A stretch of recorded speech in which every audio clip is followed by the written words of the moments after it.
Welcome to Education Perspectives. I am your host, Liza Holland. This is a podcast that explores the role of education in our society from a variety of lenses. Education needs to evolve to meet the needs of today and the future.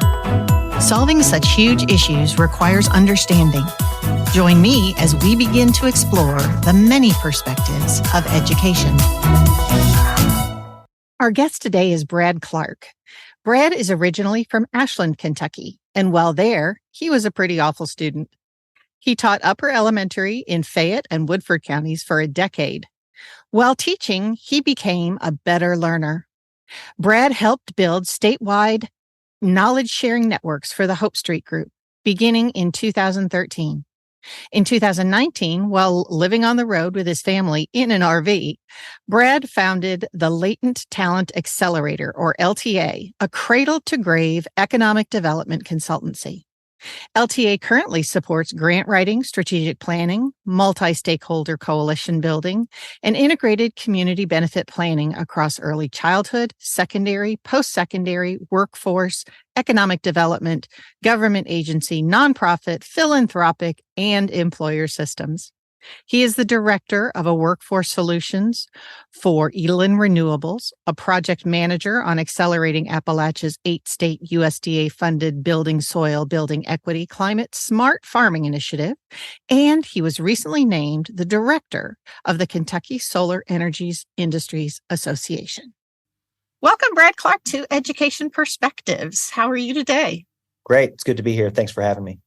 Well, thank you so much. You have had such an interesting journey in education from so many different perspectives. I was really excited to be able to bring you on here.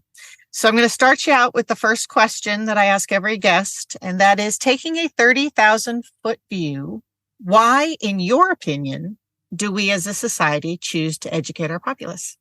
Yeah, I think I probably had an evolving answer to that question over the past few years. At this point, I really think that investing in education is absolutely an economic development play, not only for the state and the broader region and the U.S. and all of that, but also at the level of the household, the individual. Having economic mobility is essential. In our state, a college degree is the best proxy for earning potential. And so, having access to educational attainment opportunities is essential to the long-term success of an individual in our communities. Absolutely. So tell me, how did you get involved in education in the first place? What drew you in? I wish that I could say that it was this crazy calling that I had, or that it was a straight line, but I was an awful student, really, for the most part, whenever I was K-12. But I both of my grandparents on my dad's side of the family were educators, lifelong educators.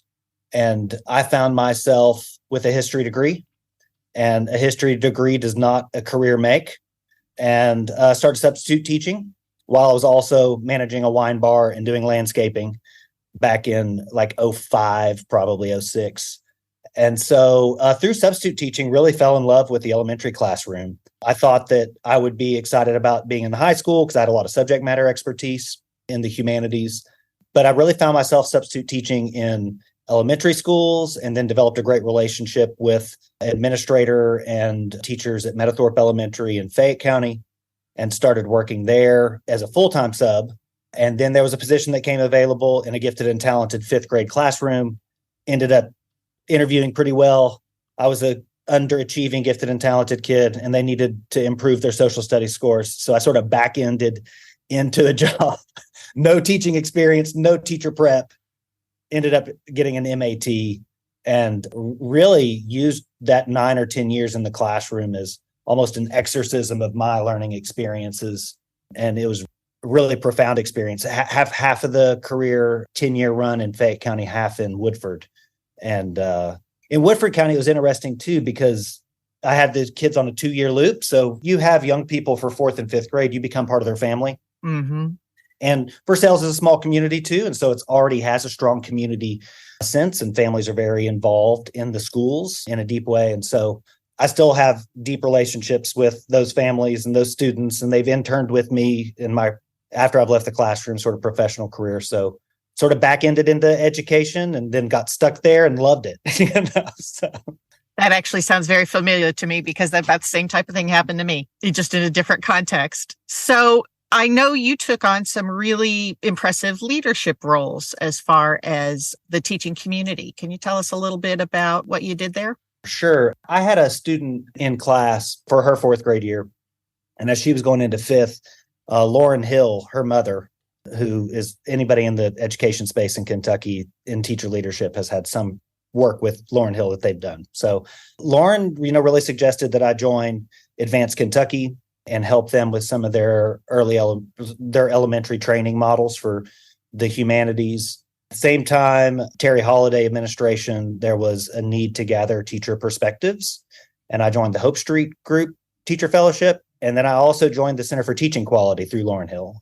And we did a lot of work around building virtual networks with educators. And so, I think having to wear all three of those hats at different times was confusing in the beginning, but really valuable to sort of see all the breadth of work that was going on in the teacher leadership space.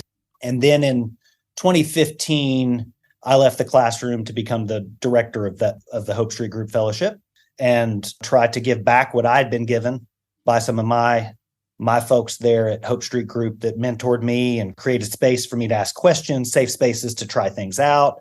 And we built a pretty sizable network at that time back in 2015 through 2019 or so, whenever that was working, and then did some work at the national level for Hope Street Group across 5 or 6 states, and then got into workforce development through that as well across a few sectors. And so back-ended again, right place, right time, with the right people into advanced manufacturing and healthcare and the retail sector, upskilling, right skilling efforts. So yeah, I've benefited from people creating conditions for practitioners to shape decision-making. And I still firmly believe that the more opportunities we can create to get on the ground perspectives in the decision-making table, room, wherever that's happening, that's a really important moment, right? That we should all try to create. It really is. That's my firm belief as well, is that we really need effective communication amongst all of the silos that make up education. I mean, we're just such a massive, massive bureaucracy, I guess, to some extent. And cleaning through that clutter, I think, is really what's going to help us moving forward. So that really resonates with me, and being able to understand an issue from multiple different perspectives, I think, is really important. Well, and I think that the problems in the sector are so challenging that no one person has a monopoly on what may or may not be true, right? And so working through the friction of how you see something, how I see something, where's their consensus, where do we need to inquire deeper? All of that is just that needs to be embedded as a day-to-day process across stakeholder groups in any education arena. That needs to be how we do business and leave the egos and the politics and everything else at the door. Well, if you find a magic pill for that, you let me know. Yeah, well, I'm working on it.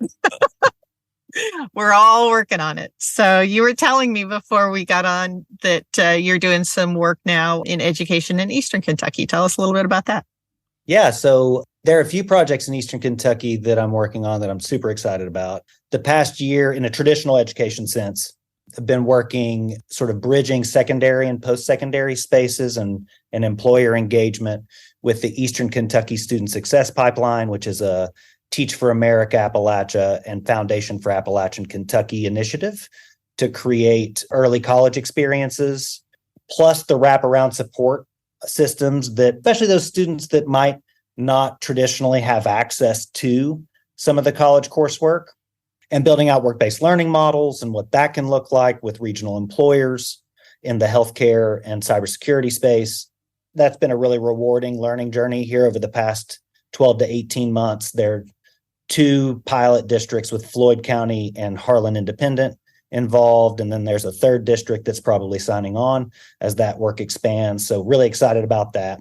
Also, and what probably takes up most of my time, is the work in Martin County with Elon Renewables as their director of workforce solutions. So we've worked for the past couple of years with Big Sandy Community and Technical College, Mountain Association, Eastern Kentucky Concentrated Employment Program, or EKSEP, the Workforce Board, Area Development District, local school districts, local magistrates, to design a workforce model there that will take the old Martiki mine site, mountaintop removal site, and build a 1,200-acre solar installation that will focus on getting folks on the job, earning great wages, $20 to $30 an hour, probably up to 200 employees at peak there over a good 18 to 24-month period of time. But while they're earning wages, can they also earn credentials that are transferable across industries? And so OSHA 10, OSHA 30, some solar credentials involved. And so it's an earn and learn model in some ways, right?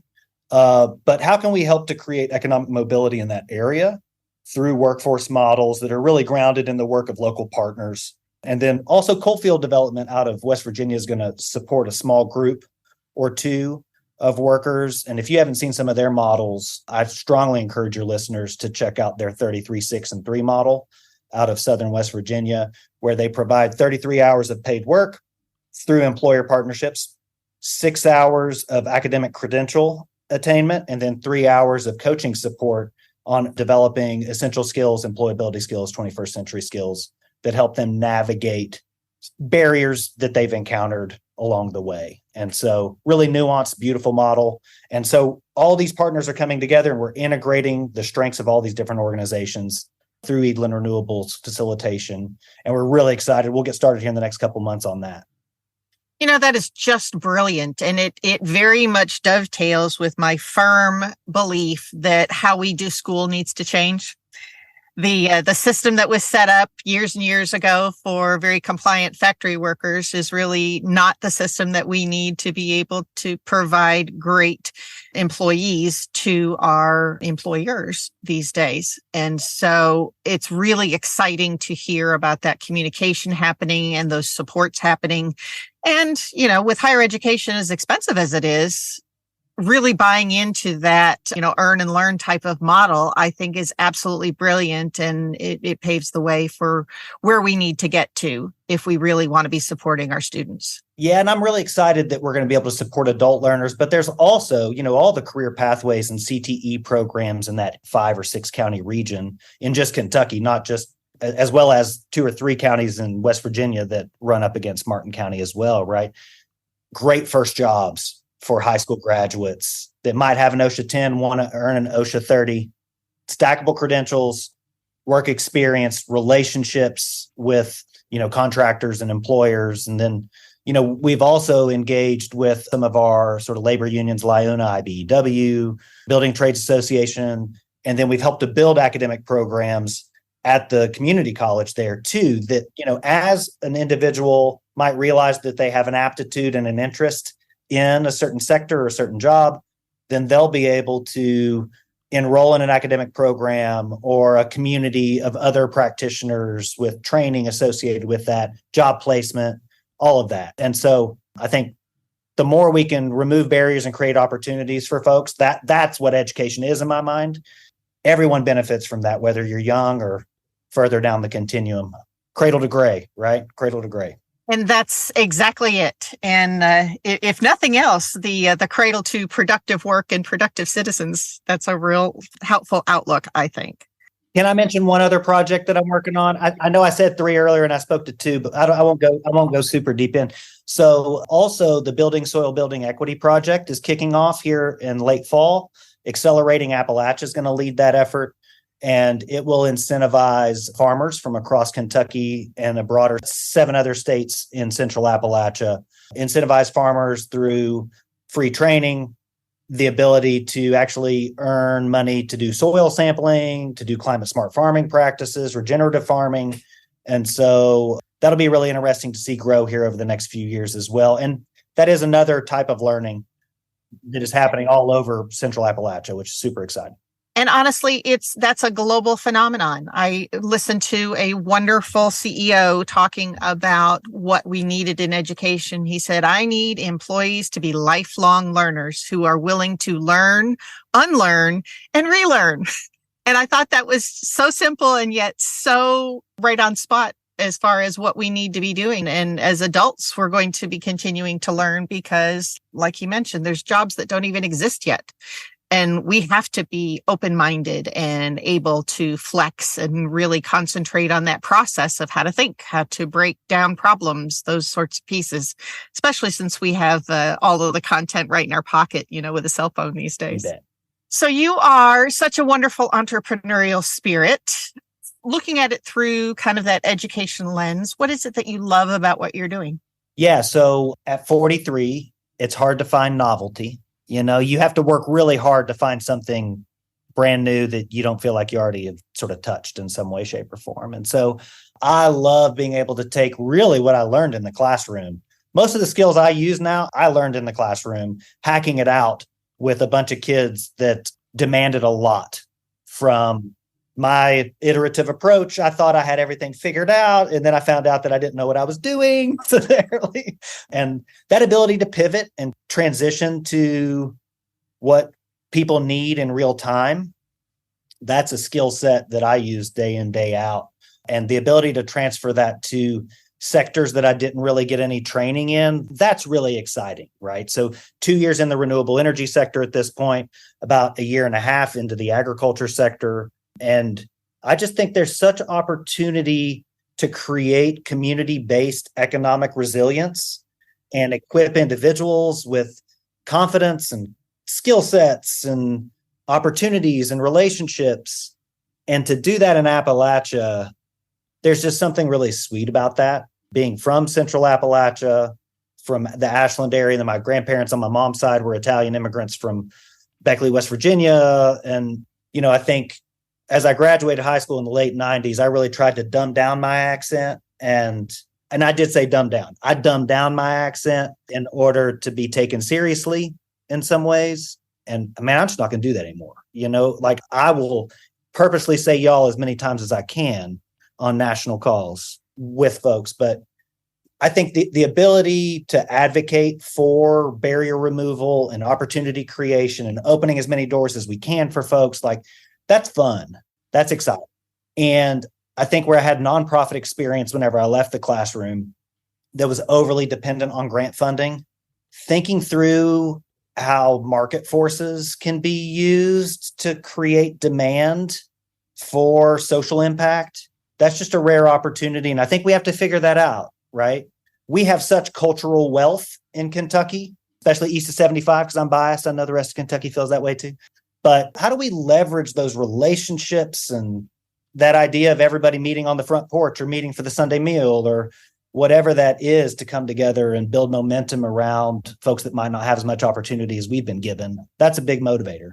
I can definitely see why. And especially in this day and age with the advent of AI really coming on board and all these different types of things, how we can balance all of that innovation and yet really pull out that super value that folks that I find in Eastern Kentucky really have, of that sense of community, of that being able to exist on actual relationships that can be face to face, and the richness of their storytelling and those sorts of things, I think are something that are going to help us survive this crazy rush towards automation, I guess.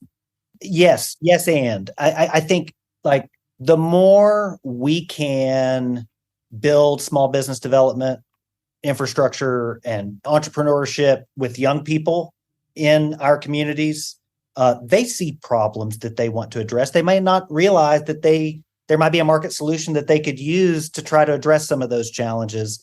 But we have a long history of sending capital outside of the state.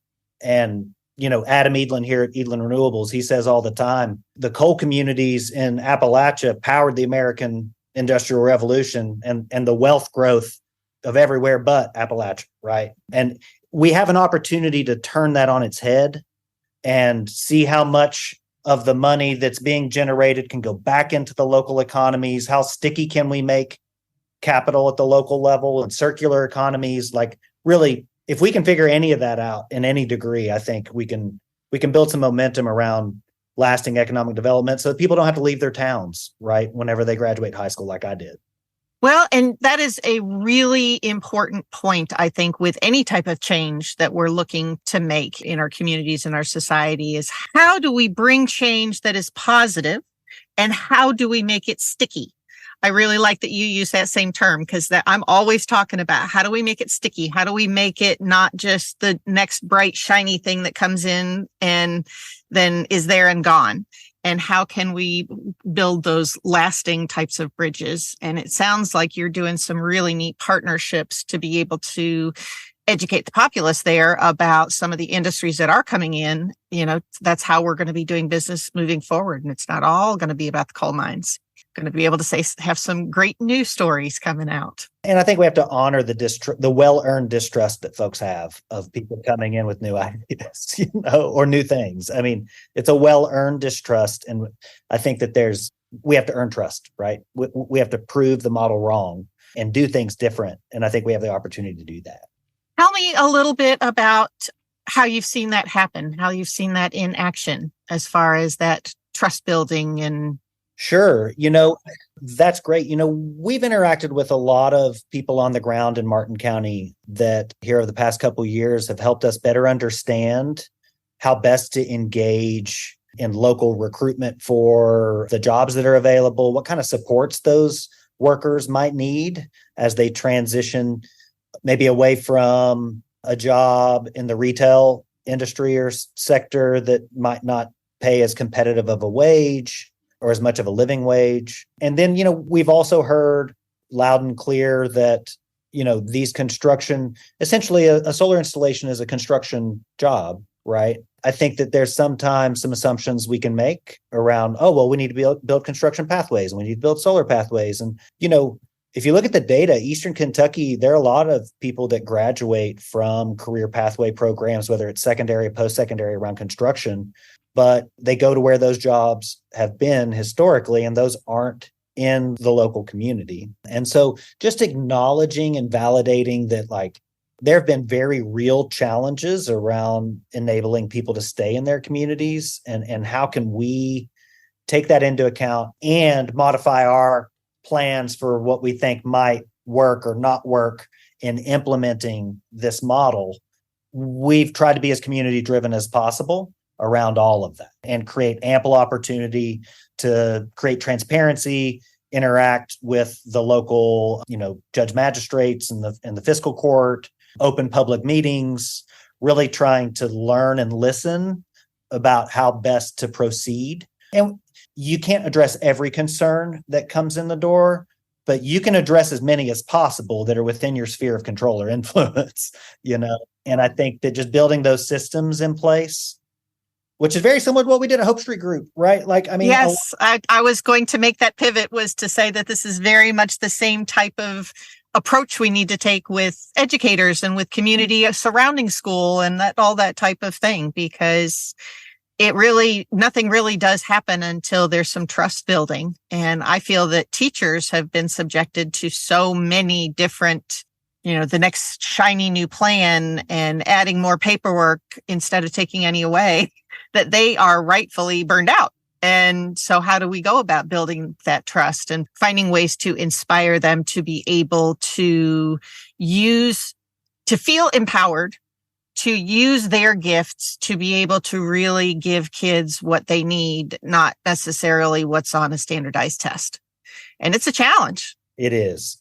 And, I know how I feel about this, but I think that it has to be exhausting to be a student in a classroom that has changing accountability systems sitting 12 steps removed, right? And then to be the teacher that is really focused on what the student needs, but is always feeling a cascading effect of changing decisions behind them. I mean, school leader turnover is at an all-time high rate.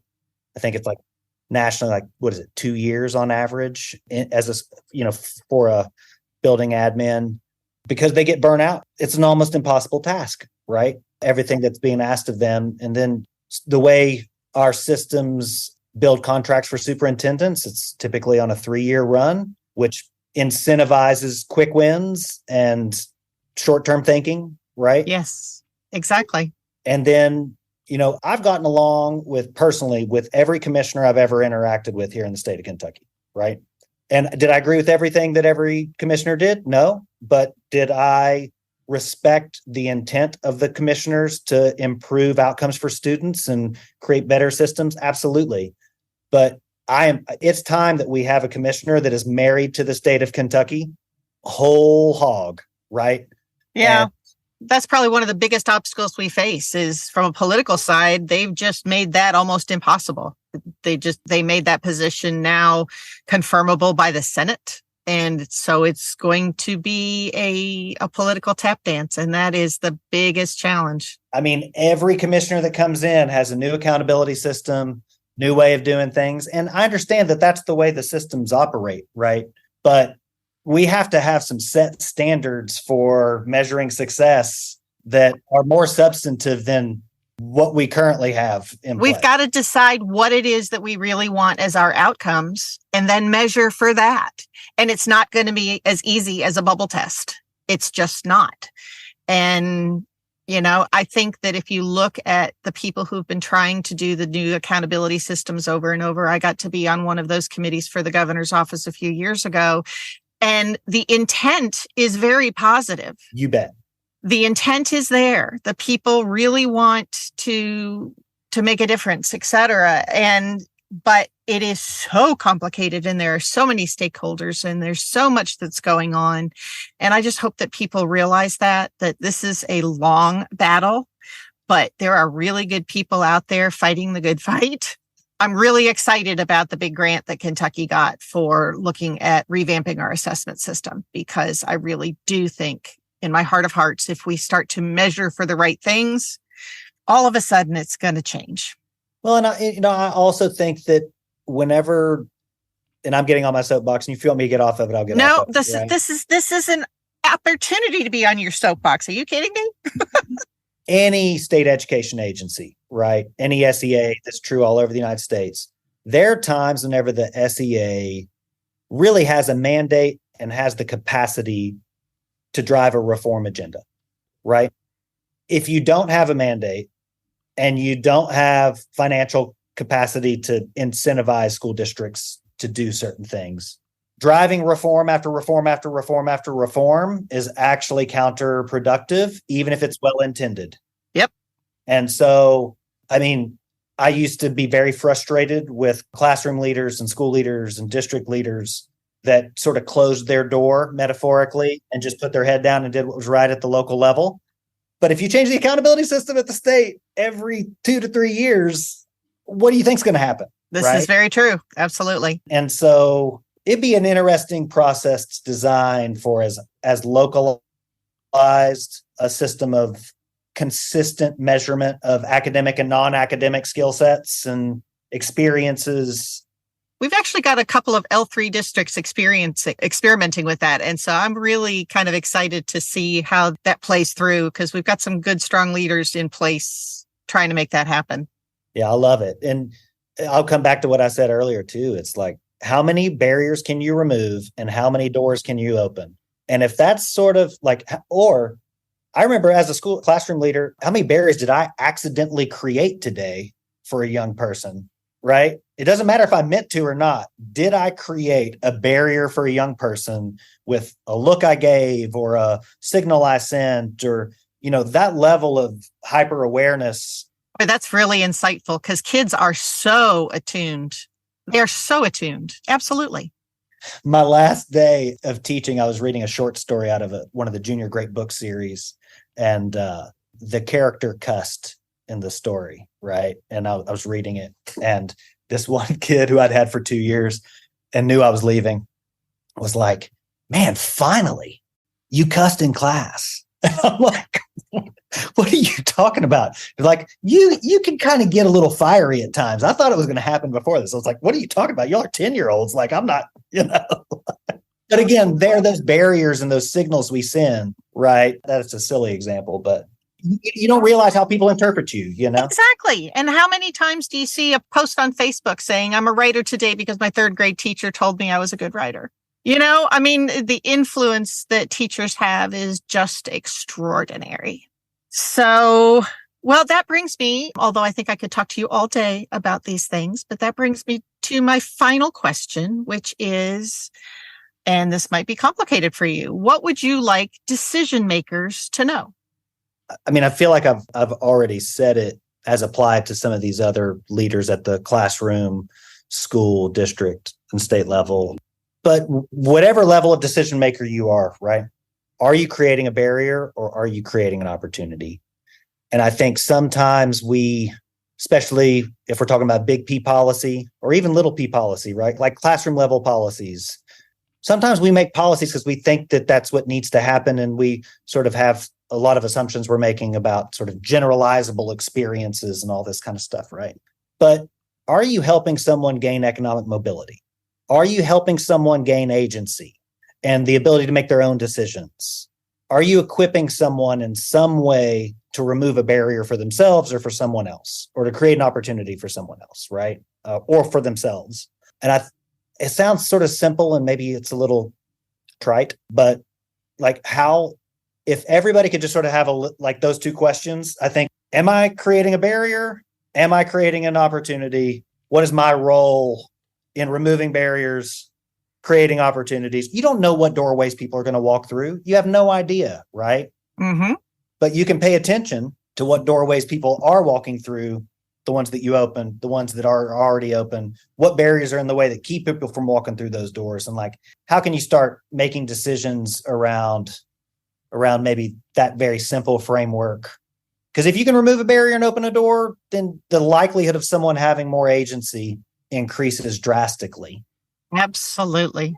I think that's what everybody wants, better decision making. Isn't that the truth? I'm really glad that you stuck with that theme because I think that's really the best answer. Sometimes the simplest things are absolutely the best things. And, that whole put yourself in someone else's shoes for a minute and have I helped them overcome a barrier or placed yet another one in front of them? Empathy is hard, right? Empathy is hard work. It is. It is hard work, but it's the most worthwhile work. And boy, you can make a difference for a child. That's an incredible feather in anyone's cap. I agree. Well, thanks for having me. It's been really nice to be forced to articulate all these things that jump around in the head for a while, No, I appreciate you so very, very much and really appreciate you taking the time to be with me today. You bet. Thanks for having me. Thanks, Brad. All right. Take care. Thank you so much for listening to this episode of Education Perspectives. Feel free to share your thoughts on our Facebook page. Let us know which education perspectives you would like to hear or share. Please subscribe and share with your friends.